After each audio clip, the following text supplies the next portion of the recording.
ഞാൻ നിങ്ങളുടെ മകൻ വിഷ്ണുവല്ല. ഇനി അങ്ങനെ വിളിക്കണ്ട. ഞാൻ ഈ നിൽക്കുന്ന മാഷിന്റെ മകൻ ഉണ്ണിയാ. ഒരു തെറ്റും ചെയ്യാത്ത ഒരു പാവം പെൺകുട്ടിയെ നിങ്ങൾ കൊന്നില്ലേ? അന്ന് മരിച്ചത് സ്വന്തം മകനാന്ന് കരുതിയാ മതി. ഇതെന്റെ 2ാം ജന്മമാണ്. ഈ ജന്മം എനിക്ക് തന്നത് ഈ മാഷും ഈ നാട്ടുകാരും ആ നിൽക്കുന്ന പെൺകുട്ടിയാണ്. ഇവരൊന്നും വിട്ടിട്ട് എനിക്ക് വരാൻ പറ്റില്ല. ഞാൻ വരില്ല.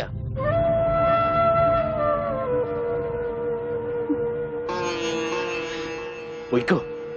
ഇനി നമ്മൾ തമ്മിൽ ഒരിക്കലും കാണണ്ട. Okay, relax relax. നിനക്ക് ഇഷ്ടമുള്ളിടത്ത് നിനക്ക് ജീവിക്കാം. അതിനുള്ള പ്രായവും പക്വതയും നിനക്കായി. പക്ഷേ എനിക്കും ചില അവകാശങ്ങളൊക്കെ ഉണ്ട്. ഞാൻ നിന്റെ അച്ഛനാണ്. നിന്റെ ജീവിതത്തിൽ ഒരു ദിവസമെങ്കിലും എനിക്ക് അവകാശപ്പെട്ടതാണ്.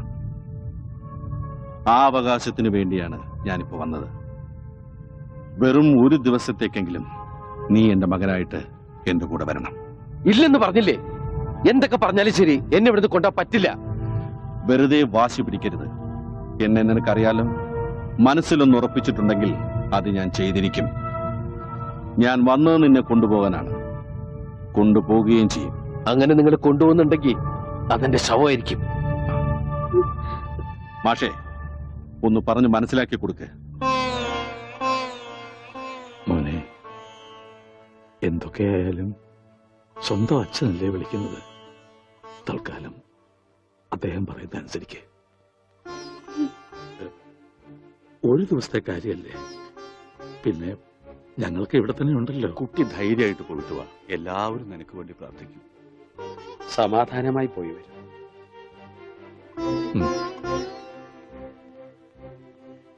ശരി, ഞാൻ വരാം. പക്ഷേ ഈ ഒരു ദിവസം കഴിഞ്ഞാൽ പിന്നെ നിങ്ങൾക്ക് എന്റെ മേലിൽ യാതൊരു അധികാരവും അവകാശവും ഉണ്ടാവില്ല. സമ്മതിച്ചു.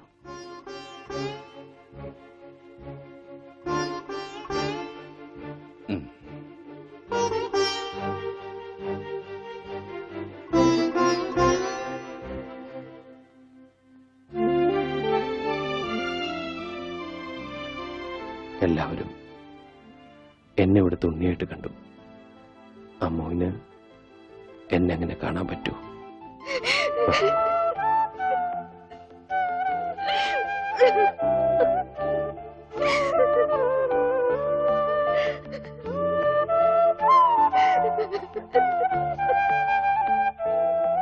ഞാൻ അച്ഛന്റെ കൂടെ പോവാ. എന്തും ചെയ്യാൻ മടിക്കാത്ത ആളാ. അല്പമെങ്കിലും ജീവൻ ബാക്കിയുണ്ടെങ്കിൽ ഞാൻ തിരിച്ചു വരും. ഞാൻ വരും.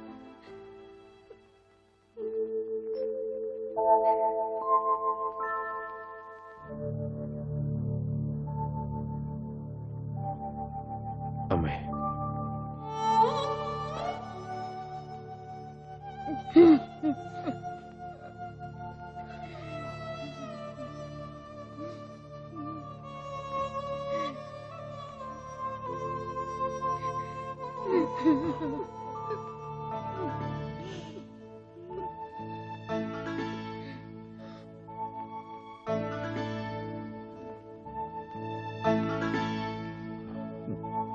ഞാൻ വരും. പോയിട്ട്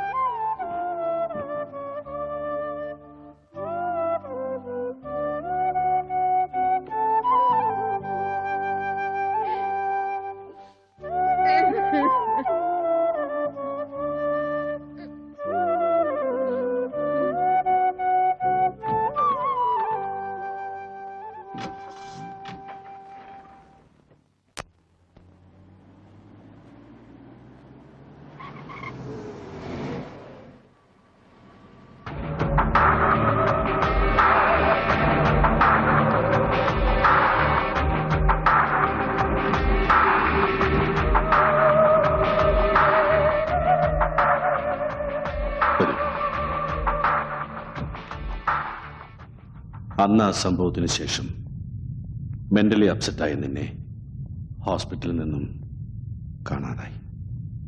കഴിഞ്ഞ 1 വർഷമായി നിന്നെ തിരയാത്ത സ്ഥലമില്ല. ഒരുപാട് തെറ്റുകൾ ചെയ്തിട്ടുണ്ട് ഞാൻ. എന്റെ സ്റ്റാറ്റസ്, ഇമേജ് അതിൻ്റെയൊക്കെ പിറകെയായിരുന്നു ഞാൻ എപ്പോഴും. അമ്മയില്ലാതെ വളർന്ന കുട്ടിയായിരുന്നിട്ട് പോലും എനിക്ക് നിന്നെ സ്നേഹിക്കുവാനോ നിന്നെക്കുറിച്ച് ചിന്തിക്കുവാനോ സമയം കിട്ടിയിരുന്നില്ല. എന്റെ തെറ്റുകളൊക്കെ ന്യായീകരിക്കാനോ ഏറ്റുപറയാനോ ഞാൻ മുതിരുന്നില്ല. ഞാൻ ചെയ്തു കൂട്ടിയ തെറ്റുകൾക്കൊക്കെ ശിക്ഷ അനുഭവിക്കേണ്ടി വന്നത് നീയും പിന്നെ നിന്നെ സ്നേഹിച്ച ആ പെൺകുട്ടിയുമാണ്.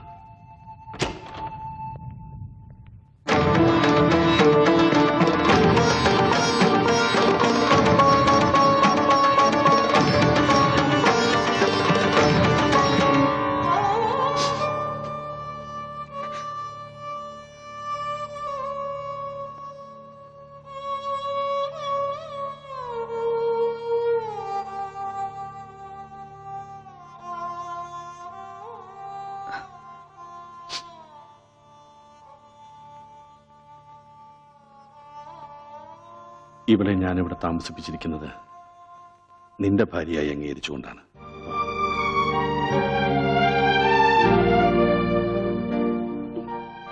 ഇവളെ കൊണ്ടുപോകുന്നിടത്തൊക്കെ കൊണ്ടുപോയി കൊടുക്കാവുന്ന ചികിത്സകളൊക്കെ കൊടുത്തു.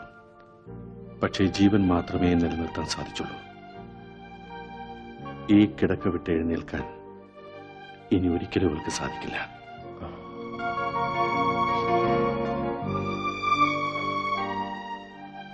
ഇവൾക്ക് ഞാനൊരു വാക്ക് കൊടുത്തിരുന്നു. മരിക്കുന്നതിന് മുമ്പ് നിന്നെ ഒരിക്കലെങ്കിലും ഇവളുടെ മുന്നിൽ കൊണ്ടുവന്ന് നിർത്തുമെന്ന്. ആ വാക്ക് ഞാൻ പാലിച്ചു. ഇനി നിനക്ക് പോകാം.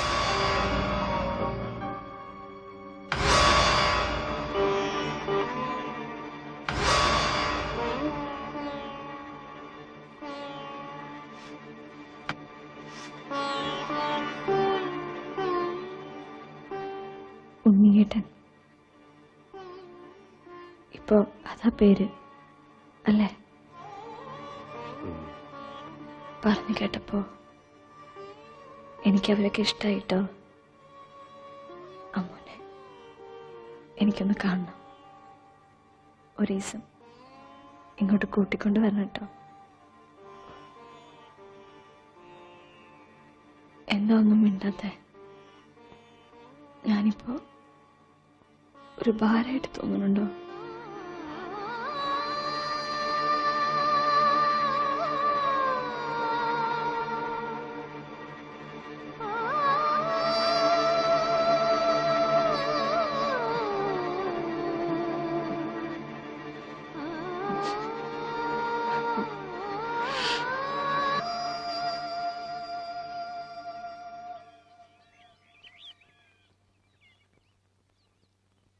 ഗൗരി ജീവിച്ചിരിക്കുമ്പോൾ മരിച്ചു എന്ന് കരുതിയവനാ ഞാൻ. ഇപ്പൊ മരിച്ചു കഴിഞ്ഞിട്ടും കൂടെ ഉണ്ടെന്നൊരു തോന്നൽ. അറിയാതെയാണെങ്കിലും ഒരുപാട് തെറ്റുകൾ ചെയ്യേണ്ടി വന്നു. ഒരുപാട് പേരെ വേദനിപ്പിച്ചു. എല്ലാ പാപങ്ങളിൽ നിന്നും ഒരു മോക്ഷം തേടിയാലിയാ ഞാനിപ്പോ. അന്ന് ഒരു ദിവസം കഴിഞ്ഞ് വരാമെന്ന് പറഞ്ഞു പോയ ആള് ഇനി ഒരിക്കലും തിരിച്ചു വരില്ല എന്ന് പറഞ്ഞ് കത്തയച്ചപ്പോ ഞങ്ങളെല്ലാം ആകെ തകർന്നുപോയി. പക്ഷെ പിന്നീട് ആലോചിക്കും തോറും മോൻ ചെയ്തതാ ശരിയെന്ന് തോന്നി തുടങ്ങി. മോൻ ചെയ്ത് തന്നെ അതിന്റെ ശരി. പക്ഷെ അത് അമ്മൂനെ പറഞ്ഞ് മനസ്സിലാക്കാൻ കുറെ പാടുപെടേണ്ടി വന്നു. അമ്മുവും ഗോപിക്കുട്ടനൊക്കെ വന്നിട്ടുണ്ട്. ഇവിടെ അമ്മൂന്റെ അച്ഛൻ മരിച്ചു പൂരം പണിക്കര്. ഇന്നൊരാണ്ട് തികയാ. ഈശ്വര,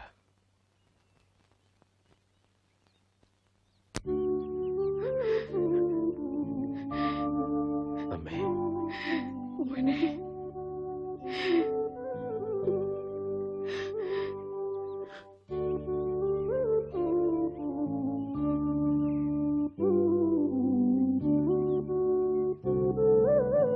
എല്ലാരും കാണണമെന്നുണ്ടായിരുന്നു.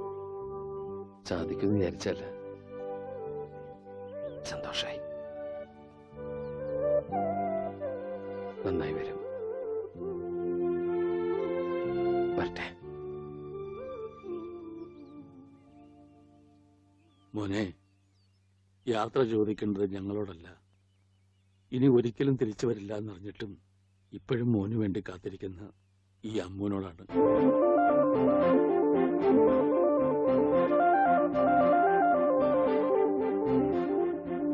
മോളോട് യാത്ര പറഞ്ഞിട്ട് പോകാൻ പറ്റുമെങ്കിൽ മോൻ പൊക്കോ.